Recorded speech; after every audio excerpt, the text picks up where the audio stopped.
आदरणीय दर्शकवृन्द नमस्कार। कार्यक्रम अतीतसँगै वर्तमान यहाँहरू समक्ष लिएर उपस्थित भएको छु। म कार्यक्रम प्रस्तुता प्रविष्ट। यहाँहरूलाई अवगत नै छ, अतीतसँगै वर्तमान विभिन्न विधामा ज्येष्ठ नागरिक, होनहार युवा युवती र विभिन्न कालखण्डमा आफ्ना अनुभवहरू साट्नुभएका हाम्रा स्रष्टाहरूबीच यहाँहरूलाई जानकारी गराउने उद्देश्यले सञ्चालित यो कार्यक्रम अवश्य पनि यहाँहरूको लागि खुराक योग्य हुनेछ भन्ने मैले आशा लिएको छु। आउनुहोस्, आज म एउटा यस्तो विधामा यहाँहरूलाई लग्दैछु जुन यहाँहरू सङ्गीतसँग रमाउनु हुने, सङ्गीतलाई आफ्नो साधना सम्झिनुहुने, खास गरी शास्त्रीय सङ्गीत जसलाई मनपर्छ उहाँहरूको लागि यो विशेष कार्यक्रम बन्नेछ। र त्यो बाहेक शास्त्रीय सङ्गीतलाई आफ्नो खुराक नसम्झिने तर शास्त्रीय सङ्गीतको महत्त्व थाहा नहुनेहरूलाई आजको यो कार्यक्रमले केही जानकारी गराउनेछ भन्ने मैले आशा लिएको छु। आउनुहोस्, यसै क्रममा आज हाम्रो अतिथि हुनुहुन्छ वरिष्ठ सितारवादक, स्वरभूषण, विभिन्न टाइटलहरू रहने गर्छ। यी सब टाइटलहरू हामीले भनिरहनुभन्दा हाम्रा अतिथि उनै वरिष्ठ सितारवादक तारा वीर सिंह तुलाधरज्यू। उहाँसँगको भलाकुसारी लिएर यहाँहरूसँग समय बिताउने कोसिस गर्नेछु।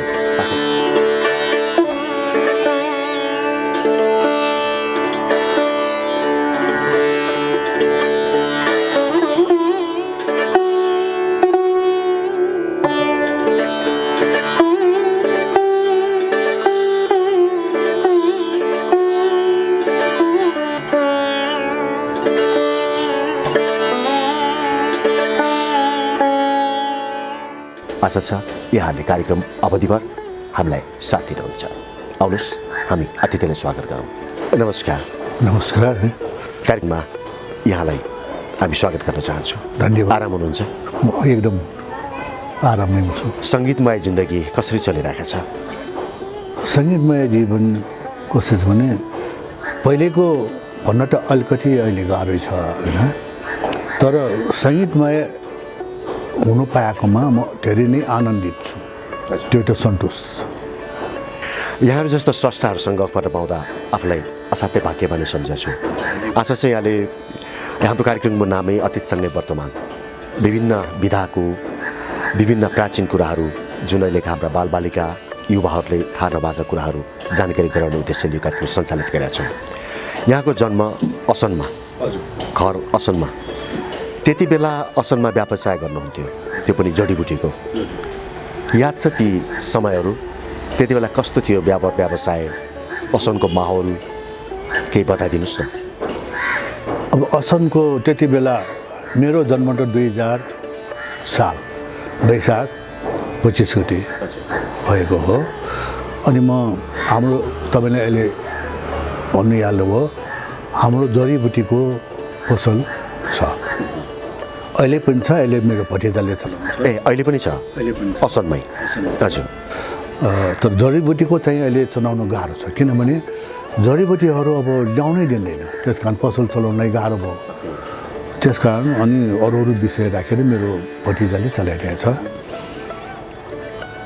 त्यति बेला चाहिँ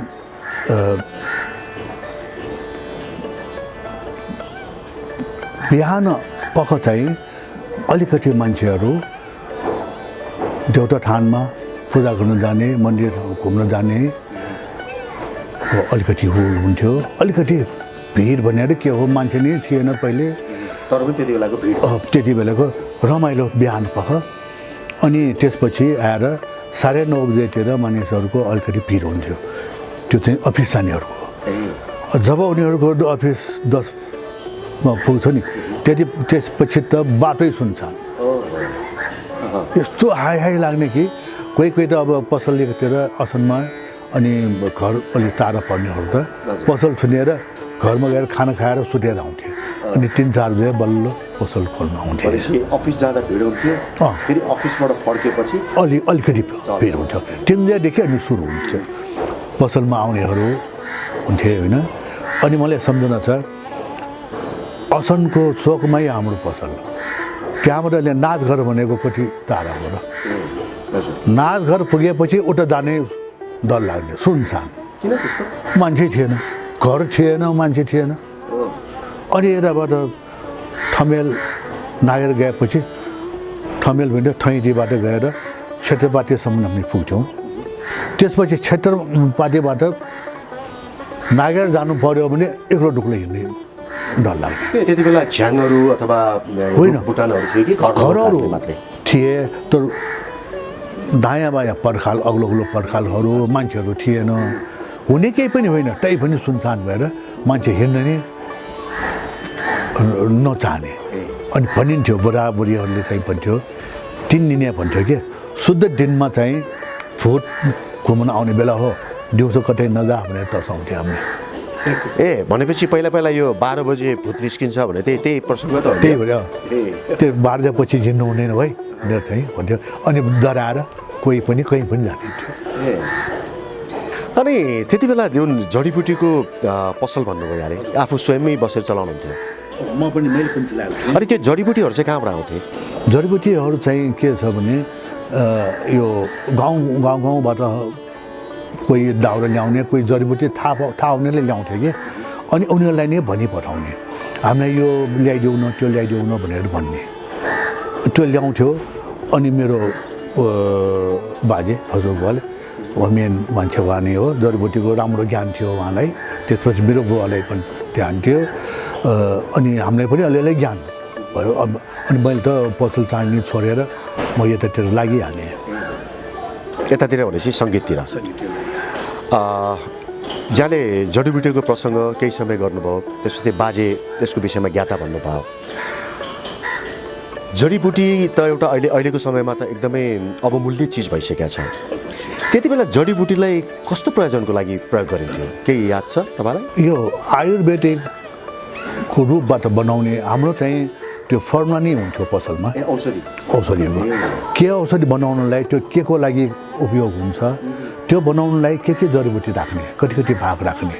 त्यो बनाएर कुटेर सालेर हामीले बेच्थ्यौँ त्यो भनेपछि यो आयुर्वेदिक वैद्य औषधि ए अनि त्यति बेला अघि त यहाँले भन्नुभयो असनबाट नाचघरबाट बाहिर निस्केपछि डर लाग्ने होइन ठैटीबाट उता जाँदा डर लाग्ने भनेपछि त्यति बेला यहाँहरूको समयमा असनमा अब केटाकेटीहरूको खेल्ने प्रायोजनहरू चाहिँ कस्तो हुन्थ्यो रमाइलो गर्ने त्यस्तो के थियो त्यति बेलाको बच्चाहरूको लागि र साँच्चै भनौँ भने खेल्नको लागि त सुनौलो अवसर भन्ने पनि हुन्छ हरेक चोकमा मात्रै हुने चोकमा मात्रै खेल्ने नै भइहाल्यो बिच सडकमा पनि आएर खेल्थे गाडी भनेको थोरै अनि कोही त्यति बेला चाहिँ मलाई याद थियो कोही व्यक्तिसित यदि साइकल छ भने त्यो मान्छेको इज्जत धेरै थियो कोही व्यक्तिले चाहिँ मोटर बाइक चलाएर आयो भने त्यो आवाज सुनेर थाहा पाउने यो यति नम्बरको बाइक आयो यो यस्तो मान्छेले चलाएर आएको हुने किन धेरै कम चल्थ्यो कि अनि त्यति बेला खेल चाहिँ के खेल्नुहुन्थ्यो जस्तो अघि सडकमा भने अब यो त साइकलको कुराहरू भयो साधनको कुरा भयो खेलहरू चाहिँ कस्तो खेलिन्थ्यो तपाईँहरूको बिचमा मलाई पनि याद छ म पनि खेल्ने गुच्चा खेल्थ्यौँ हामी अनि अर्को चम्पटी थाहा छ त्यो लप्सीको बियर घोटेर पेन्टेड बनाएर खेल्ने कि त्यसमा चाहिँ जसले धेरै जित्न सक्थ्यो नि ऊ चाहिँ च्याम्पियन बन्ने कि त्यो पनि खेल्थ्यो अनि अलिकति ठुलोहरू त्यो पाङ्ना पनि खेल्ने अनि दौड्ने अनि अरू समात्न जाने त्यो भन्ने अनि केटीहरू त्यो वरिपरि घुमेर खेल्ने धेरै रमाइलो हो धेरै त्यस्तो अवसर चाहिँ अब यो आजकलको बच्चाहरूको दुर्भाग्य भनौँ कि सबैले नदिएको त्यस्तो अवसर चाहिँ अब भनेपछि त्यति बेलाको खेलकुदहरू भनेको फिजिकल्ली नै हुन्थ्यो फिजिकल्ली अनि त्यति बेला यो चराचुरुङ्गी मार्ने गुलेली खेल्ने चलन पनि थियो नि त्यो के छ तपाईँहरू खेल्नुभयो खेल्थ्यौँ मन्दिरमा परेर मार्नुहुन्थ्यो कि कस्तो मन्दिरमा त होइन कि त्यो खास गरेर म मुसा मार्नलाई प्रयोग गर्थेँ धेरै बिगार थियो होइन अनि एकचोटि एउटा परिवार आएको ठक्क हाने परिवारले लाग्यो पुटुको मरिहाल्यो त्यो हतियार भनेको कस्तो हुन्छ भने मैले अनुभव गरेँ मैले हान्दाखेरि परिवारले लाग्यो मऱ्यो रमाइलो भयो फेरि हान्नु जस्तो लाग्यो फेरि हान्ने बानी भयो यो त भएन भयो भने गुलियाले नै फाल्थेँ खास गरेर चाहिँ मैले चाहिँ अभ्यास गरेको मुसा मार्नलाई ठुल्ठुलो मुसाहरू आउँथे यतिसम्म मेरो प्र्याक्टिस भइसकेको थियो कि फालबाट एउटा के मुसा भन्छ ठुले यसो टाउकोमाथि निकालेर चाहिँ हेर्न आएर ड्याङ हाने त्यही अन द स्पेट त्यति चाहिँ सिपालु भयो प्रखर सिकारी गुलेली मास्टर त्यति बेला जस्तो एउटा गुलेली हानेर मुसालाई हान्दाखेरि परेवाला लाएर मरेको एउटा प्रसङ्ग थियो भने त्यति बेलाका कुनै त्यस्तो रमाइलो क्षणहरू बताइदिनुहोस् न हाम्रो अहिले हेरेर बस्ने बच्चाहरू यहाँको नातिदेखि लिएर हाम्रो नयाँ बच्चाहरूको लागि पनि रमाइलो हुन्छ कि मैले अघि भनेको के भने यो हतियार भनेको चिज नै यस्तो हो कि हातमा आयो भने र त्यसको प्रयोग गर्दाखेरि आफूले सोचेको ठाउँमा चाहिँ निशाना पर्यो भने यस्तो रमाइलो हुने कि अरूलाई त्यो लाग्नेमा जीवलाई कतिको दुःख हुन्छ कस्तो हुन्छ त्यसको मतलब छैन उसले लागेकोमा छटपटेकोमा यहाँमा रमाइलो हुने त्यस कारण हतियार भनेको यस्तो चिज हतियार भनेको अलिकति कुनै पनि व्यक्तिमा पर्दाखेरि अब जसले अलि सोच्न सक्छ उसले त यो राम्रो छैन भनेर छोडिहाल्छ जसको चाहिँ स्वभाव अलि त्यो हिंसक टाइपको हुन्छ नि उसलाई त झन् रमाइलो भएर लाग्छ जस्तो कि शिकार खेल्न जानेहरूको जनावर मार्दाखेरि आफ्नो निशाना पनि लाग्ने मासु पनि खान पाइने कति चाहिँ रमाइलो भयो होला उसले त त्यो बानी छोड्नै सक्दैन एउटा कुरो सोध्न मन लाग्यो मलाई प्रसङ्ग जोड्न मिल्छ मिल्दैन अब अहिलेको त्यहाँका असनवासीहरूले के भन्नुहुन्छ मलाई थाहा छैन यो कुरो सत्य रहेछ भने हामी यसलाई अनियर गरौँला रेन्ज पनि नगरौँला म पनि त्यो बाटो हिँड्थेँ घरहरू धेरै थिएनन् त्यसपछि भए पनि लाइन एउटा बाटोको मुनि हुन्थ्यो त्यति बेला त अब अलिकति सभ्यता भन्ने सुरु भइसकेको थिएन माथिबाट त्यो फालिदिने पानी अथवा जेसीकी फोहोर पनि माथि बारदेउले फाल्दैन चोख भनेर चोखो भने हो कि चोखो भनेको चाहिँ नेवारीमा अर्कै चिज भनिन्छ भने त्यो कुरो कतिको सत्यता हो यहाँहरूले भोग्नु भएको छ यस्तो कुराहरू त्यो के भन्छ हँसाउनुको लागि मैले प्रयोग भएको हो त्यो के भयो भने अब त्यो पानी फाल्ने चलन थियो तर चोकमा माथि सडकमा फाल्दैन कहिलेकाहीँ कसैले झुकेर फाल्यो मान्छेहरू त थियो नि धेरै पो थिएन होइन लाग्यो भने के हो यो भनेर त्यो यो के भन्छ यो उखाने जस्तो कि साथ पानी फालेको हो एकजना मान्छेले पऱ्यो अरे अनि त्यो मान्छे परिपट्टि बोल्ने पऱ्यो यो के हो यो चोखो हो भनेको चो भनेको मुट हो यो मुट फालेको रहेछ उसले यो चोखो हो भनेको चोखा मुट हो भनेको त्यो हास्यास्पद हो रमाइलो उसमा मात्र लगे साँच्चीको घटना होइन त्यो भाषा एक थरीको भाषा अर्को भाषा थरीमा उसमा जान्दाखेरि अर्थै बेग्लै हुन्छ नि त्यसको लिए रमाइलो बनाउनको लागि मैले बनाएँ ठिक छ मेरो विषयमा एउटा प्रसङ्ग पनि यो टेलिभिजन हेर्नुहुने अथवा दर्शकहरूलाई एउटा विषय पनि क्लियर भयो होला धेरै मान्छेको यो कन्सेप्ट छ मलाई पनि इभेन म आफूले पनि सोचिरहेको भयो दाइ ओके दाइ व्यवसाय गर्नुहुन्थ्यो त्यो पनि जडीबुटीको अघि मैले पृष्ठभूमिमा भनिसकेँ वरिष्ठ सितार वादक त्यति बेला यहाँको पसलमा बसिराख्दाखेरि पनि पसलमा बस्न मन नलाग्ने अथवा अघि नाचघरको पनि कुरा गर्नुभयो यो एउटा सितार बजाउने भनेको म्युजिक त सङ्गीत त एउटा साधना हो कला पनि हो नाचघरसँगै भएको कारणले नाचघरसँगै भएको कारणले होइन मैले अघि भन्नु खोजेँ भने मानिसको जीवनमा कुनै पनि विधा होस् एउटा सङ्गीत अथवा चित्रकलाको होस् मूर्तिकलाको होस् कुनै पनि कला मानिसको जीवनमा हुनु एकदम आवश्यक छ जस्तो अरू अहिले अगाडि भएको कुरो भाइहरू क्यामेरा लिएर बस्नुभएछ त्यो क्यामेरा चलाउनु त्यसबाट कसरी राम्रो भ्यूहरू आउला त्यो पनि कला हो नि त्योभन्दा पनि अझ माथि भन्छु म आफ्नो भएर माथि भनेको होइन न त भने म पसलबाट भागेर यसमा किन आउँथेँ होला भनेपछि पसलबाट घरमा जानकारी अनुमति नलिकनै भागेर यो क्षेत्रमा जानुभयो सिक्न जाँदाखेरि सुरुमा थाहा भएन बिस्तारै थाहा भइहाल्यो केही वास्ता थिएन अनि यसैमा लगाएपछि मन परेन अब पसलमा काम गर्नुपर्ने केटा पसलमा बस्नु छोडेर यसमा लागेपछि कुन चाहिँ आमा बाउलाई मन पर्ला त्यति बेला होइन। यहाँले यो मलाई याद छ अघि हाम्रो कुरा भएको जस्तो लाग्छ, सितारमा जानुभन्दा अगाडि म गायनमा गएको जस्तो पनि कुरा गर्नुभएको थियो, गायन सिक्न जानुभएको थियो। किन गायनप्रति किन आकर्षण हुनु भएन? गायनपट्टि आकर्षित भएर गएको होइन कि मेरो जीवनमा साथै भनौँ म अहिले एउटा कुरा भन्नु, मेरो बाजे चाहिँ डाफा गाना गाउनुहुन्थ्यो। डाफा गाना भनेको के हो? डाफा भनेको अहिले यो हरेक ठाउँमा बेलुका डब्लुमा होइन त्यो मन्दिरको अगाडि मच्छिन्द्रबारमा पनि हुन्छ, असममा पनि हुन्छ। यो कार्तिक महिना पऱ्यो नि, फुराई महिना हुन्छ, हरेक ठाउँमा हुन्थ्यो। त्यसलाई चाहिँ पुरानो ट्रेडिसनल गानालाई डाफा भजन भन्थे। मेरो बाजे गाउनुहुन्थ्यो अनि 3-4वटा गीत हामीले पनि बाजेले गाउनुहुन्थ्यो अनि पछि लाएर अनि अब आफूले पनि साथ दिए अनि हामीले गाएको सुनेपछि बाजेलाई पनि रमाइलो हुने, बाजेले पनि झन् लागेको मान्छे पनि रोकेर त्यही गाएर पूर्ण गरिदिने। सायद ममा चाहिँ त्यो सङ्गीतमा जानु बिजारो पनि त्यो हो कि त्यो धेरै सम्भव छ। अनि मैले के अनुभव गरेँ भने मानिस भएर एउटा न एउटा सङ्गीत बिना चाहिँ जानै पर्ने रहेछ भने मैले अनुभव गरेर के गर्ने भने केही थाहा थिएन, कहीँ गएर केही हेर्न जाने थिएन। जहाँ गए पनि मान्छेले हार्मोनियम बजाउँथे, प्लस हार्मोनियम सिक्न जाने। कहाँ जाने भने कहाँ मैले एउटा एडभर्टाइज देखेँ, नेपाल सङ्गीत महाविद्यालय जुन अहिले दिल्ली बजारमा। कति सालको कुरा हो यो 18 सालको कुरा। 18 साल त्यति बेला पनि यो शिक्षण खुलिसक्यो। त्यो नेपाल सङ्गीत महाविद्यालय त अझ 2012 सालदेखि खुलेको। 2012 सालदेखि? भनेपछि नेपालमा सङ्गीतको त पहिलेदेखि नै चाम्रो थियो। पहिले पनि के गोर्खा सङ्गीत के पनि थियो। मैले एउटा किताब त देखेको थिएँ, अहिले याद छैन कि, तर त्यो मलाई याद छ। नेपाल सङ्गीत महाविद्यालय राजा महेन्द्रको पालामा 2012 सालमा उद्घाटन भएको, म पनि त्यहीँको। अनि यो अहिले भएको कलानिधि चाहिँ 2020 सालमा भएको कि।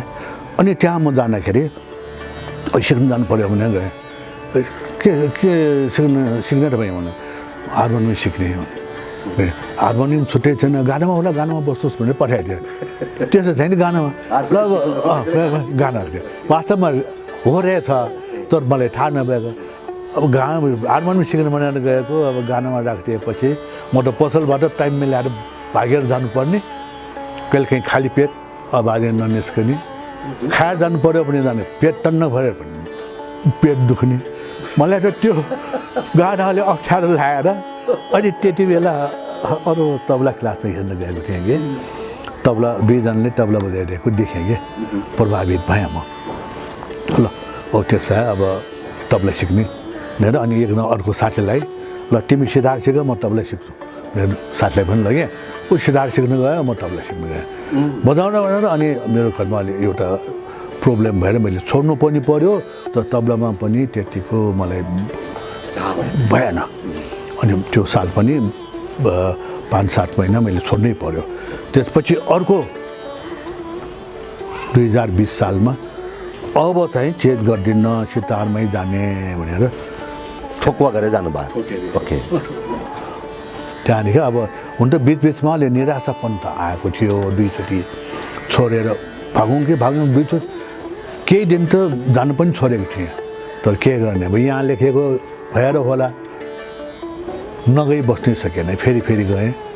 आखिर यसै गएँ। अनि यहाँलाई मैले बिचमा रोकेँ, जस्तो यहाँ लेखेर होला भन्ने कुरो, जस्तो अहिले पनि कति हाम्रा देशमा यो भाइ बहिनीहरू कुनै पनि सङ्गीत सिक्न गइरहेका छन्। अनि यहाँले भन्नुभएको जस्तो निराशा छाइसकेको थियो, तै पनि म गएँ भने कस्तो किसिमले निराशा छाउँदो रहेछ र त्यो निराशालाई पनि समेटेर यहाँले जुन आफूले लेखेको रहेछ भनेर एउटा चित्त बुझ्ने बाटो आफ्नो छ। तर त्यसलाई कुन किसिमले निराशा पाउनु भएको थियो र कुन किसिमले आफूले फेरि त्यसलाई प्रतिबद्धताका साथ आज यो स्टेजमा पुर्याइराख्नु भएको छ, एउटा बताइदिनुहोस् न। धेरै राम्रो प्रश्न गर्नुभयो। निराशापन चाहिँ आउनुको कारण के थियो भने कहिलेकाहीँ टिचरहरू रेगुलर नभइदिने, अनि एउटा कुरा सिक्नलाई पनि धेरै समय पर्खनु पर्ने, सिक्न धेरै गाह्रो। आफू त अब भित्रीदेखि सायद एउटै जाएर होला सिकाउनै भनेर गएको, सिक्न नपाएपछि निराशा भएर त छोड्नै पर्ने हुन्छ दुईचोटि त रोकेँ पनि फेरि गएँ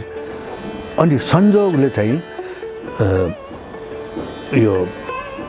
नेपाल राजकीय प्रज्ञा प्रतिष्ठान कमलादीमा थियो त्यहाँ पनि कलाकारहरूलाई ट्रेनिङ दिने गर्थ्यो भनेर चाहिँ मैले सुनेँ यो 2023 सालको कुरा हो ल भनेर मैले त्यहाँ पनि 20 सालदेखि सितार सुरु गरेँ 23 सालमा मैले एप्लाई गरेँ इन्टरभ्यू पनि दिएँ इन्टरभ्यूमा सबै साथीहरू पास म एकदमै फेल जागिर खानलाई ट्रेनिङ लिन ट्रेनिङ लिन प्रज्ञा भवनमा त्यति बेला जागिर 100 रुपियाँ पाउँथ्यो मैले त्यो 100 रुपियाँ पनि धेरै हो होइन त्यति बेला तपाईँ प्रशिक्षणको लागि जानुभएको ट्रेनिङको लागि जानुभएको प्रशिक्षणको लागि त्यति बेलादेखि नै चाहिँ यो हाम्रो नेपाल कस्तो चाहिँ अभागीहरूको देश परेछ भने एउटा भनौँ हामी चाहिँ साह्रै नै भाग्यमानी छौँ जुन नेपाल जस्तो चाहिँ समृद्धशाली शान्तिमय देशमा हामीले जन्म पायौँ भनेर भन्छौँ तर अभागीहरूको देश पनि मैले किन भने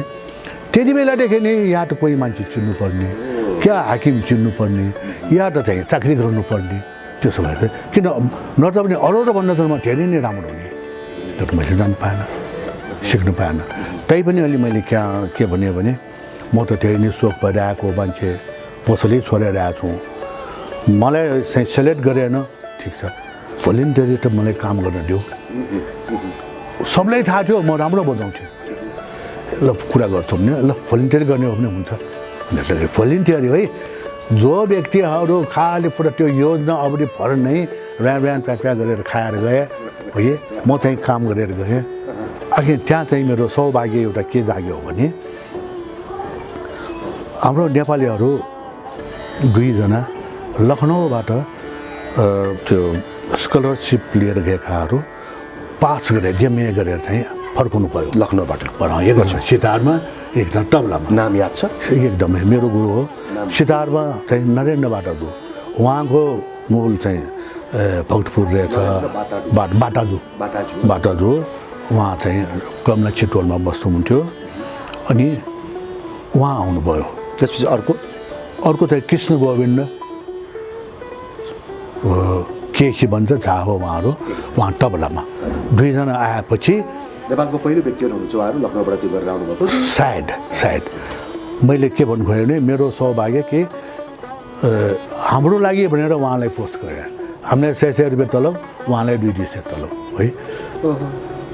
अनि उहाँसित मैले चाहिँ 1 वर्ष सिक्न पाएँ त्यो 1 वर्ष मेरो लागि सुनौलो अवसर भयो मैले त्यो बुझेँ सोधेँ बडा फ्रेन्डली हुनुहुन्थ्यो सोधेर अनि प्र्याक्टिस गर्ने तरिका पनि उहाँले भन्नुभयो त्यो गरेर आजसम्म म त्यसैको आधारमा बाँचिरहेको छु हेर्नुहोस् यो मैले के भन्नु खोजेँ भने तपाईँ हामी सबै चाहिँ बत्ती हौँ जुन बत्तीमा त्यो बत्ती पनि राखेको छ घिउ पनि राखेको छ त्यो बत्ती भनेको त्यो बल्नलाई हो नि तर त्यो आफै बल्न सक्दैन कसैले बाल्दिनु पर्यो त्यो बत्ती बल्नलाई अरू बलेको बत्तीमा चाहिँ छुवाइदिनुपर्छ मैले त्यो अवसर पाएँ अनि उहाँ मेरो गुरु ब्लाइन्ड उहाँ चाहिँ उहाँको चेलाहरूले चाहिँ उहाँलाई फ्रान्स लैजानुभयो ब्लाइन्ड उहाँ दिव्य चक्षु उहाँ ब्लाइन्ड हो त्यस्तो व्यक्तिलाई फ्रेन्चहरूले जिम्मा लिएर चाहिँ उहाँ त धेरै चलाक हिन्दी भाषा इङ्ग्लिस भाषा फ्रेन्च भाषा पारेर बोल्ने अरू मान्छेले छुट्याउनै नसक्ने नेपालीले बोलेको भनेर त्यस्तो ट्यालेन्टेड व्यक्ति त्यहाँ फ्रान्समा पनि जमाएर 4 फ्लाइटै किन्यो भने चाहिँ मैले सुने म गएर भेट्यौँ पनि हामीले यहाँ पनि आउँदाखेरि निमन्त्रण गर्थेँ अनि उहाँ बित्नु भएको करिब 2 वर्ष भयो उहाँ बित्नुभयो त्यसपछि यहाँको यात्रा यसैमा चल्यो त्यहाँ पछि अनि मेरो चाहिँ इच्छा के थियो भने मैले अभ्यास गरेपछि किन नहोला अनि त्यति बेला चाहिँ एउटा मूल कुरा चाहिँ भन्ने बिर्सेको बडोदाबाट हाम्रो नेपालको लागि हरेक साल 2टा सिट आउँथ्यो बडोदाबाट एउटा गाउनको लागि एउटा इन्स्ट्रुमेन्टको लागि त्यो आउँथ्यो हरेक सालमा त्यो आयो मेरो ठुलो इच्छा थियो कि म चाहिँ यसमा चाहिँ सेलेक्ट भएँ भने म चाहिँ स्कलरसिप लिएर म केही त्यहाँ गर्न पाउने छु भने चाहिँ इन्टरभ्यू दिन गएँ। जबकि म चाहिँ 3rd इयर पास गरिसकेको थिएँ, प्रोग्रामै दिइसकेको थिएँ, ठाउँमा प्रोग्राम दिने गरिसकेको थिएँ। म फेल सितार बजाएर भर्खर 3-4 महिना भएकोलाई चाहिँ पास गर्थेँ। त्यो भएको के भने त्यो स्टुडेन्ट पद्मकन्या क्याम्पसको इन्टरभ्यू लिने टिचरहरू पद्मकन्या क्याम्पसको मेन व्यक्ति अङ्गुरबाबा जोशीले सिफारिस गरिदिने, अनि राष्ट्र ब्याङ्कको गभर्नर यादव प्रसाद पन्त, त्यो सेक्रेट हुने केटी पनि पन्तै नातेदार पर्ने भनेपछि अब आफूले जतिसुकै मेहनत गरोस् न अवसर पाउने नेपालमा मैले त सम्भावना देखेन। त्यति बेला पनि सोर्स चिन्जानै चाहियो। यहाँहरू जस्तो व्यक्तित्व जान पाउनु भयो, त्यसपछि यहाँले त्यो अवसर पाउनुभयो कि पाउनु भएन? मैले त्यो पाइनँ, मैले त्यो अवसर पाइनँ। त मैले चाहिँ आफ्नै घरमै खुब प्र्याक्टिस गरेँ। गुरुहरू पनि थियो, गुरुहरू कहाँ पनि जान्थेँ, धेरै मुस्किलले सिक्ने हो। तर जति सिक्ने हो यसमा भनिन्थ्यो गुरुबाट चाहिँ 10% माथि सिक्न सक्छ, 90% आफैले सुनेर प्रयास गरेर प्र्याक्टिस गरेर। यहाँमा त फेरि एउटा इगो पनि त पलायो नि, इख भयो नि त होइन? मलाई त्यो इखले पनि सायद यहाँलाई अलिकति निपुण बनायो कि? त्यो पनि हुनसक्छ। एकजना मान्छेले चाहिँ म चाहिँ राम्रो बजाउन सक्ने भएको थिएँ। रेडियो नेपालमा पनि हरेक उसमा चाहिँ के भन्छ एनिभर्सरीमा चाहिँ बजाउनु दिन्थे होइन, कम्पिटिसन हुन्थे, त्यहाँ पनि एप्लाई गर्नु गएँ, त्यहाँ पनि मलाई थियो। मैले चाहिँ सहयोग गरेको व्यक्ति ऊ चाहिँ सेलेक्ट हेर्नु विडम्बना। अब चाहिँ यसलाई के भन्ने, यतातिर नजाउँ, धेरै रहेछ यो कथाहरू। त्यसपछि यहाँले जीविकोपार्जनको लागि नै यही पेसा गर्नुभयो? त्यसपछि के कुनै इन्स्टिट्युट खोलेर विद्यार्थीहरूलाई सिकाउनु भयो कि के यस्तो केही छ? अनि मैले चाहिँ हुँदा यहाँ 6 इयरसम्म गरेको थिएँ। अनि एकजना साथीको चाहिँ मैले गुण मान्नुपर्छ। उसले के भन्यो, तपाईँ पद्मकन्यामा जानुहोस् त, एप्लाई गर्नुहोस् न, सबले एप्लाई गरिसक्यो, तपाईँ जस्तो मान्छे पनि यसरी बसिरहने हो। म फेरि 3rd डिभिजनमा पास भएको मान्छे हेर्नु त, त्यहाँ पनि यो हाम्रोमा चाहिँ मेन सेन्टर चाहिँ प्रयाग सङ्गीत समिति इलाहाबादबाट हुन्थ्यो। अहिले पनि छ, अहिले गभर्मेन्टबाट रिकगनाइज छैन, यसले चाहिँ त्यो क्यान्सल गर्थ्यो। उसले एकचोटि भन्यो, मैले वास्ता गरिनँ, 2चोटि भन्दाखेरि ल त भनेर एप्लाई गर्नु। त्यति बेला म एकाडेमीमा थिएँ। यसको पनि कथा छ। 3 वर्ष योजना अघि मैले भने नि, 3 वर्ष योजनामा जुन म सेलेक्ट भएन, तर त्यही पनि अनि 4 महिनापछि भलिन्टियर गरेपछि बल्ल चाहिँ 100 रुपियाँको तलब पाएँ। 12 महिना खाएको त्यो भवन बनाउनेले धान्डले गरेर त्यो योजना नै दिए तलब 26 महिना हेर्नुहोस्। अनि 26 सालदेखि फेरि 5 वर्ष योजना सुरु भयो। योजना मैले हाम्रो क्लासको जाँचमा त टप भएको मान्छे बुझ्नु गएको त मेरो नामै छैन। के गर्थ्यो भने एकजना हाकिम दर्नाल थियो, परियार कस्तो कस्तो यो यसलाई स्यालको भन्ने कि कुकुरको भुल भन्ने कि के भन्ने। अनि यहाँले बताइरहनु परिहार तपाईँलाई हाँस्नु उठ्यो, तर हाँस्ने कुरो त थिएन, विडम्बना भयो। त्यही पनि यहाँको प्रस्तुतिले पनि थिए, तर धेरै परिहार के सबै साथीहरू हुन्। तर त्यो व्यक्ति जुन हाकिम पनि परिहार, उसलाई थाहा थियो म कस्तो हुँ, त्यही पनि कन्सिडर भएन कि। अघिको कहाँ थियो भने पद्मकन्या कलेजमा एप्लाई गरेँ। अनि इन्टरभ्यू भयो अनि अरू मान्छेहरू कोही 2nd डिभिजन, कोही 3rd डिभिजन पासवाला हो, म चाहिँ 3rd डिभिजनवाला है। अनि मान्छेले भन्थ्यो तिम्रो चान्स छैन, केटीहरूको क्याम्पसमा कहाँ तिमी सेलेक्ट हुने, तिमी त्यही पनि जाऊ घाँटीमा हात अड्काएर आऊ, तिमी सेलेक्ट भएनौ भने उनीहरूको लागि ठुलो चाहिँ दाग लाग्नेछ, घाँटीमा हात अड्काएर। यो चाहिँ विशेष यहाँको आफ्नै साथीहरूले सुझाव दिएको ल भनेर चाहिँ गयो। त्यो इन्टरभ्यू लिने बेलामा युनिभर्सिटीबाट आएको त्यो मान्छे दार्जिलिङको परेछ निष्पक्ष हुनुभयो सायद निष्पक्ष नेपालको यो फेरि दार्जिलिङको मान्छेहरूमा अलिकति के भने हरेक व्यक्तिलाई केही न केही सङ्गीतको ज्ञान हुनु रहेछ अनि हामी सबैको इन्टरभ्युज प्र्याक्टिकल निस्किएपछि कसले यो मान्छे राख्नुपर्छ यो मान्छे राख्नु कोही दिनको सिफारिस कोही कसको त्यो मान्छेहरू त्यहाँ सुरु भइसक्यो अनि त्यो मान्छेले के भन्यो होइन त्यो केटालाई दिनुपर्छ त्यही हुनुपर्छ त्यो बयान पनि म सिग्नेचर गर्दिनँ उसको बलले मात्रै मैले पाएँ फेरि समस्या के अरू सबै सेकेन्ड डिभिजन फर्स्ट डिभिजन म थर्ड डिभिजन कस्तो अब उनीहरूलाई त साझै समस्या पऱ्यो अनि भयो अनि त्यति बेला प्र्याक्टिकल्ली हुन्थ्यो प्र्याक्टिकली उनीहरूले नै सल्लाह दियो अब तिम्रो चाहिँ एमए एउटा पनि गरिहाल्न भन्यो ल भनेर गरेँ त्यही भएर त्यहाँ पनि फर्स्ट डिभिजन आइहाल्यो हामी फर्स्ट डिभिजन म त फोर्थ पोजिसनमा आएको नि फर्स्ट सेकेन्ड थर्ड फोर्थमा आएको त्यसपछि त्यहाँ प्राध्यापन सुरु गर्नुभयो ट्रेनिङ त्यहाँबाट सोध्यो अरे त्यहाँ पनि यस्तो मलाई दुःख दियो त्यो ह्यारेस गर्ने चाकरी नै गर्नुपर्ने रहेछ बा अब म पछिल्लो एउटा असनको साउ पस्लीको छोरा चाकरी भनेको के हो थाहै छैन कुन जग्गाको नाम हो त्यो गर्नुपर्ने रहेछ ल मलाई त ह्यारेस गरेर खाएको तलबाट पनि छाडिदिए 3 वर्षसम्म दुःखको कुरो के तर यहाँको प्रस्तुतिले चाहिँ मलाई रमाइलो लागिरहेको यस्तो गरे आखिर त्यो मैले चाहिँ 3 वर्षसम्म भोग्नु पऱ्यो त्यो कारणले गर्दाखेरि अहिलेसम्म मेरो पेन्सनमा ठक्क परिरहेको छ भनेपछि सालिँदै तलब घट्दै घट्दै गयो होइन के भन्छ त्यो हरेक सालमा ग्रेड बढ्ने थियो नि 3 वर्ष मेरो मैले छाडिदिएपछि 3 वर्षसम्म छाडेपछि त्यो त पेन्सन हुने बेलामा पनि त्यो जम्मा हुन्थ्यो नि अहिलेसम्म अब लाइफ लङ मैले चाहिँ त्यो भोगिरहेको छु त्यो व्यक्तिले नपायो न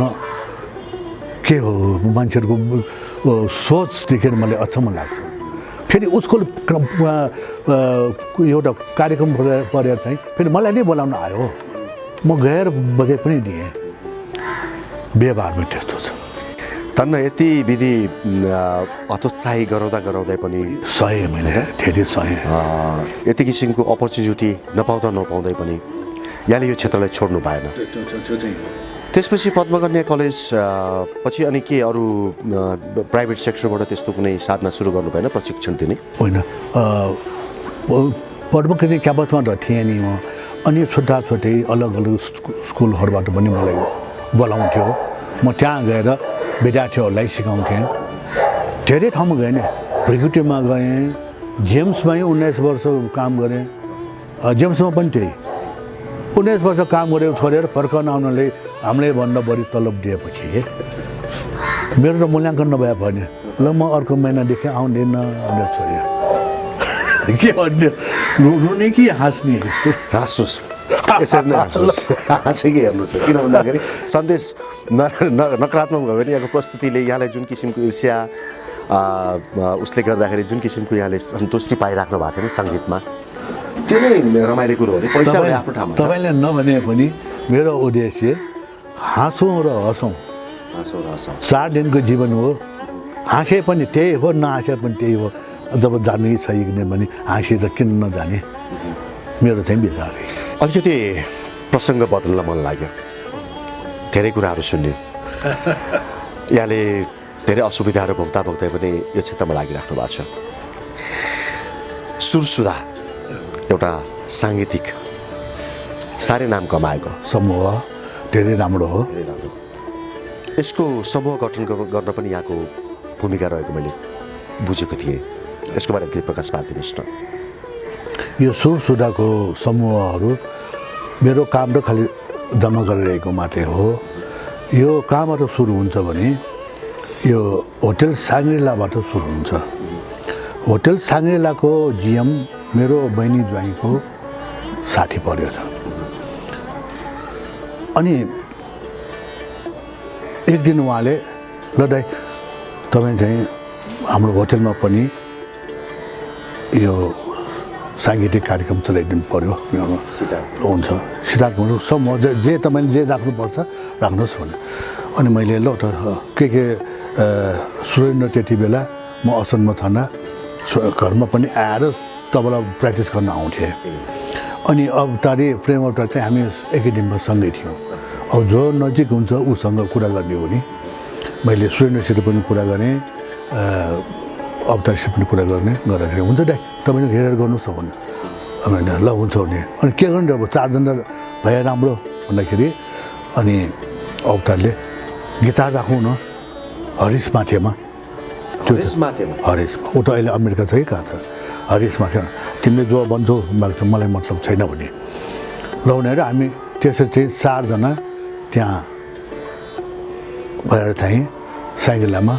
हरेक दिन कार्यक्रम चलाउने गऱ्यौँ अनि 4-5 महिना गएपछि हरेश माथेमाले तपाईँ सर म चाहिँ मलाई अन्त काम मिल्यो म जानु पर्यो हुन्छ तिम्रो अन्त राम्रो भएछ भने मैले किन रोक्ने जाऊ तिम्रो उन्नति होस् भनेर मैले उसले छोडेँ अब ल्याउने कसले त भने मेरो चेला विजय वैद्य भन्ने पहिलेको थियो म कहाँ आउँथेँ मैले सिकाएर यो पनि गराएको थिएँ अनि उसले ल उसलाई ल्याएँ भने म तानबाट बजाउन लगाउने अनि कहिलेकाहीँ म जानु सकेन भने उसले सितार पनि बजाइदिन्छ भनेर त्यो दृष्टिकोणले मैले लगेँ उसलाई अनि उनीहरू अनि हाम्रो त्यहाँको अवधि सक्यो 2.5 वर्षको अवधि सकेपछि त्यो समूह जम्मा गराइदिएको मबाट भएको हो अनि यो सुर छोरा भन्ने त्यो सुरेन्द्रको चाहिँ दिमाग चल्छ उसको दिमागले चाहिँ यो नाम दिएर समूह नै गठन गर्यो कि मैले त मान्छे जम्मा गरिदिएँ म जुटाइदिएँ अनि उसले चाहिँ यो चाहिँ सुरु नामै के गर्नुपर्ने हो त्यो उसले गर्यो त्यो पहिलो एक टुर त 1979मा हामी सँगै घुम्न पनि गयौँ अनि त्यसपछि मैले छोडिदिएँ अनि उनीहरू 3 जनाले चलायो भनेपछि हरेश माथेमा जी पनि जानुभयो त्यसपछि प्रेम अवतारी अनि प्रेम अवतारी सुरेन्द्र विजय 3 जना भयो अनि मैले पनि 3 जना भएपछि मेरो के काम केटाहरूको होलमा बुढो के काम ओके जस एउटा थकालीको काम गर्नुभयो एउटा जुटाइदिनु भयो एउटा राम्रो के भन्छ त्यसलाई उत्पादन हो त्यो उत्पादन राम्रो भयो अब त्यसमा गर्नेहरूले पनि धेरै राम्रोसँग गरे हो कि त्यो मान्नुपर्छ यहाँले हरेश माथेमाको नाम लिनुभयो उहाँ अमेरिका हो तर बेला बेला आइराख्नुहुन्छ मैले यो हाम्रो अहिलेको लकडाउनभन्दा अगाडि 2-4 चोटि भेट्ने मौका पाएको थिएँ हामीसँग कुराकानी त धेरै नै हुन्छन् तर समयको पाबन्दी होइन अनि दर्शकहरूको समयले पनि ध्यान दिनुपर्ने हुन्छ बाँकी छ हामी अलिकति जान्छौँ यहाँले अघि ताम्पुराको नाम लिनुभयो यहाँ स्वयं आफै सिटारमा हुनुहुन्छ मलाई याद छ पहिला यो एफएम रेडियोहरू नआउँदाखेरि 9:30 बजे रेडियो नेपालबाट 9 बजीदेखि 9:30 कि 9:30 देखि 10 सम्म वाद्यवादन भनेर कार्यक्रम आउँथ्यो रेडियो नेपाल कहिलेकाहीँ बिहान पनि हुन्थ्यो त्यसमा पनि यहाँले केही सङ्गीत भर्नु भएको थियो धेरै बजाएको थियो धेरै त्यहाँ चाहिँ बिहान प्रोग्राम हुन्थ्यो अनि कहिलेकाहीँ साँझ पनि प्रोग्राम हुन्थ्यो त्यो उनीहरूको अनुकूल अनुसारको समयमा मिलाउँथ्यो अहिले यो सितार ताम्पुरा यो अलिकति युवाहरूले बैरागी धुन भन्छन् जस्तो लाग्छ यहाँलाई अहिले यहाँको बेलाको चाम जुन किसिमले जस्तोसुकै परिस्थिति आए तापनि यहाँले जुन सङ्घर्ष गरेर आजको दिनसम्म यसलाई टिकाइराख्नु भएको छ यसको भविष्य कस्तो देख्नु भएको छ र विगतमा यसको चाहना कस्तो थियो र अहिलेको चाहनालाई कस्तो देखिराख्नु भएको छ केही फरक छ विगतमा के थियो भने धेरै कम मान्छे थियो अनि नयाँ कुरा देखेपछि जसलाई पनि सिकौँ जस्तो लाग्ने अनि केही व्यक्तिले केही गरेर आयो भने उनीहरूलाई देखेर अरू पनि प्रभावित हुने सिक्न इच्छा गर्ने त्यो राम्रो हो है पहिलेको जमानामा राम्रो हुने चाहिँ इच्छा मात्रै थियो यसबाट म यो गरौँला त्यो पाउँला भन्ने चाहिँ उद्देश्य थिएन अब गर्दै गएपछि यसैलाई निरन्तरता दिने हो भने बाँच्नु पर्यो बाँच्नुलाई त खानु पर्यो खानुको लागि त आम्दानी हुने काम गर्नु पर्यो भनेर त्यसैबाट ट्युसन पनि फेला हुने गयो जम्मा हुने गयो अनि सानोतिनो काम पनि हुने गयो होइन अनि एक टाका त यसको यति प्रचार भएको थियो मानव मेरो पनि उद्देश्य थियो कि म पसलमा छोडेर त्यसै छोडेर आएको होइन भविष्य देखेर आउनु भयो भविष्य देखेर होइन म यसमा लागेर आएर यसमा म चाहिँ केही गरौँ यसको म प्रचार गरौँ भने त्यो आएको अनि धेरैजना व्यक्तिहरू चाहिँ अब इन्डियनहरू पनि अमेरिका जाने युरोप जाने त्यो देखेपछि आशा त अलिकति हुन्छ नि अरूले चाहिँ अरूको उन्नति भएको देखेपछि आफ्नो पनि भए हुन्छ कि भन्ने चाहिँ हुन्छ नि अनि त्यसभन्दा अनि जस्तो नै लाग्यो यहाँको छोराछोरीहरू पनि यही लाइनमा लाग्नु भएको छ लगाएकै थिएँ उयो अब सानो छोरा यसमा लाग्न सकेन किनभने पसल पनि सम्हाल्नु पर्यो पसल सम्हालेर यसमा पनि लाग्नु अब छोरा बच्चाहरू भएपछि गाह्रै हुन्छ यहाँले चाहिँ यसलाई निरन्तरता दिइराख्नु भएको छ अब अन्त कहाँ जाने अनि मैले अघि यहाँलाई सोधेको थिएँ यहाँको त अब साधना नै यही भयो बा भने पनि आमा भने पनि सायद सितार नै जिन्दगीको बाँच्ने सहारा भइसक्यो होला मर्ने बेलामा पनि सितार च्यापेर मर्नु पाए हुन्थ्यो एउटा त्यही मैले भगवान्ले यहाँको इच्छा पुरा गरिदिउँ अहिले कस्तो छ यो यतापट्टिको चाह चाहिँ कस्तो छ अहिलेको युवाहरूको सितारमा आजकल चाहिँ त्यही हो थोरै गरेर धेरै उपलब्धि हासिल गर्ने चाहिँ युग छ युग सिक्नलाई पनि आजकल धेरै त छैन सिक्नलाई पनि गुरु कहाँ नै जानुपर्छ भन्ने छैन इन्टरनेटबाट सिक्न सकिन्छ है तर चाहिँ यो एउटा सुरुको लागि त ठिक छ इन्टरनेटबाट सिक्नु तर म के भन्छु भने जति लिभिङ टिचर र नन लिभिङ टिचरमा फरक हुन्छ गुरु कहाँ नै गएर सिक्नु र इन्टरनेटबाट सिक्नु त्यति फरक हुन्छ यहाँको यो साधनालाई अझ राम्रो होस् अझ यसको भविष्य राम्रो होस् भन्नलाई कस्तो मनमा त्यस्तो चाहना मनमा त छ होइन अब यहाँ चाहिँ हाम्रो चाहिँ दुर्भाग्य के भने मैले अघि भने हाम्रो यहाँ राम्रो इन्स्टिच्युट भएन सरकारी निकायबाट पनि सहयोग भएको देख्दिनँ त्यतिको अनि सिक्न नपाएपछि उसको प्रगति कसरी हुन्छ चाहना हुनै पनि माथि आउन सकेन माथि आउन नसक्नुको कारण के भने विद्या चाहिँ हासिल गर्न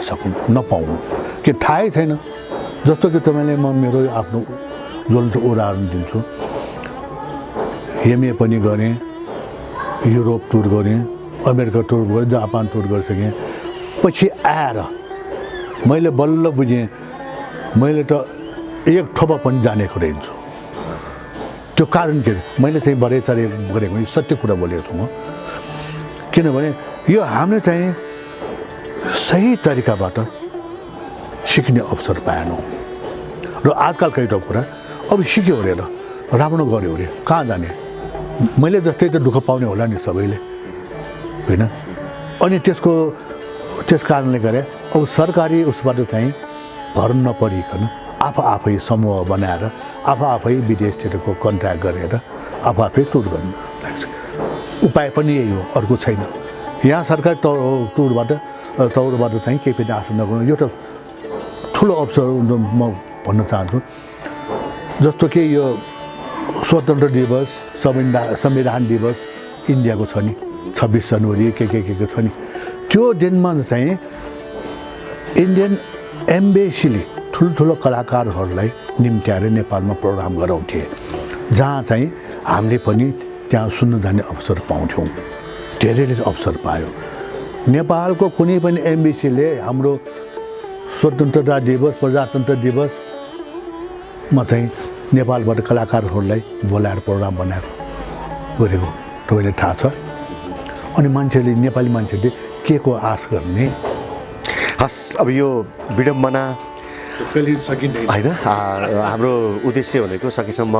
नकारात्मक चिजलाई नदिउँ सकारात्मकलाई दिउँ भन्दा पनि ती चिजलाई नकारात्मक मान्न त भएन यसलाई गर्दै हुन्थ्यो यो तवरबाट पनि गर्दै हुन्थ्यो भन्ने हाम्रो इच्छा र चाहना हो धेरै कुराहरू छन् धेरै विधा छन् कार्यक्रमको अन्तिममा पुगिसकेका छौँ। असनको जन्म, त्यसपछि जडीबुटीको कोपन डलमा आएर बसिरहेको छु। हस्, अब यो नकारात्मक पक्षतिर जानुभन्दा पनि सकारात्मक पक्षमै जानु, तर यो नकारात्मक भन्दा पनि नकारात्मक त होइन, तैपनि यो नभएको चिजहरू आफ्नो के भन्छ इच्छा नपुगेको कुराहरू अथवा यस्तो भइदिए हुन्थ्यो भन्नुलाई नकारात्मक त मान्न मिल्दैन होइन। इज्दा आफ्नो ठाउँमा छन्, कुनै दिन सायद यसमा सुधार आउला। आखिर मान्छेको स्वभाव हो, नआउन पनि सक्छ होइन। शक्ति भक्ति भन्ने कुरा आफ्नो ठाउँमा छ। कार्यक्रमको अन्तिममा पुग्दैछौँ हामी। यहाँको असनको जन्म, यो जडीबुटीको व्यवसाय, त्यहाँ टिक्न मन नलागेर सङ्गीत क्षेत्र गायन क्षेत्रमा जानुभयो, त्यसपछि तबला यात्रा जानुभयो, त्यसपछि आफ्नो जिन्दगी सितार रेट्न थाल्नुभयो। विभिन्न आरोह अवरोहहरू खेप्दै पद्मकन्या कलेजमा एउटा गुरु भन्ने अवसर पाउनुभयो होइन। धेरै कुराहरू छन्। अहिले कोपनडोलको बसाइमा हुनुहुन्छ, आफ्नो यही यात्रालाई निरन्तर दिइराख्नु भएको छ। हाम्रो यो बसाइमा धेरै कुराहरू त समेट्न सकिएन होला, तैपनि यो कुरो चाहिँ छुट्यो अथवा यो बताउनु पाएको भए हुन्थ्यो भने त्यस्तो केही छ भने प्लिज छोटकरीमा। एउटा म अन्त्यमा के भन्न चाहन्छु भने, अब कला क्षेत्रमा लाग्दा समस्या भनेको जसलाई पनि आउँछ, कस्तो खालको आउँछ धेरै पनि आउन सक्छ। तर म यही भन्न चाहन्छु कि जस्तो सुकै समस्या आए पनि निराश चाहिँ नहौँ, आफूले चाहिँ प्रयास गर्दै जाउँ। एक न एक दिन त कसरी सफल नहुला। मैले कति दुःख पाएँ, मैले आफ्नो दुखेसो पोखेँ होइन, तै पनि सहेर बसेँ त आज भगवान्ले मलाई यहाँसम्म पुर्याइदियो। पैसा कमाउनु सकेन होला, तर मैले नाम त कमाएँ नि। यहाँभन्दा अरू के चाहियो? मलाई के फोकै बस्नु परेको छैन, जहाँ गए पनि इज्जतै छ। त्यस कारण मेरो भन्नु यही हो कि हिम्मत चाहिँ नहारौँ, तर मेहनत गर्ने, सिक्ने र मेहनत गर्ने चाहिँ यो दुईवटा कुरो चाहिँ कहिले पनि छोड्नु हुँदैन। कार्यक्रममा यसैले यहाँको सन्देश मान्नु पर्यो, अरू केही छ? मेरो भित्री मनदेखि सबलाई सुनाउने यही हो। हस्, यहाँ जस्तै सबै नेपालीलाई यस्तै प्रेरणा मिलोस्। जस्तो सुकै आरोह अवरोह आए पनि यहाँले जस्तो डटेर सामना गर्ने क्षमता जाओस् र यहाँले जस्तै सङ्गीतलाई माया गर्ने स्रष्टाहरू देशले पाइराखोस्। यहाँले आफ्नो अमूल्य समय दिनुभयो, यसको लागि धेरै धेरै धन्यवाद। यहाँलाई पनि धन्यवाद। शीर्ष बिदा लिन चाहन्छु। धन्यवाद। हस् त आदरणीय दर्शकवृन्द, आजको साङ्गीतिकमय यो कार्यक्रम यहाँलाई कस्तो लाग्यो? मलाई लाग्छ यहाँले मन पराउनु हुनेछ र यसको लागि हामीलाई यहाँले फिडब्याक दिनुहोला। आगामी दिनमा यस्तै पुराना रमाइला साहसिला व्यक्तित्वहरूसँग हामी यहाँलाई साक्षात्कार गराउने नै छौँ। त्यतिन्जेलसम्मको लागि हाँसी खुसी सुखी अनि स्वस्थ रहनुहोस्। नमस्कार।